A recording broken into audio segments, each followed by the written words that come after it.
Diabetes आणि कॅन्सरच्या रुग्णांना मोठा दिलासा मिळतोय। केंद्रीय अर्थमंत्री निर्मला सीतारामन यांनी आज अर्थसंकल्प सादर केला।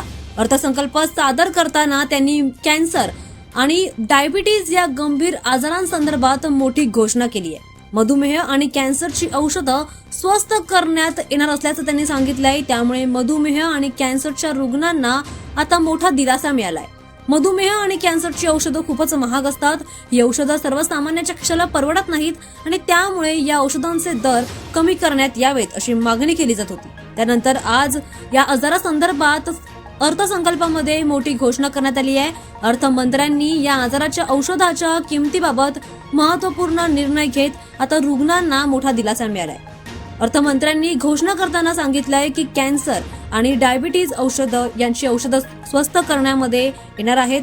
भारताला औषध निर्मितीचं केंद्र बनवणार आहेत। सोबतच 3 मोठ्या केमिकल पार्कची स्थापना देखील केली जाईल असं देखील त्यांनी म्हटलंय।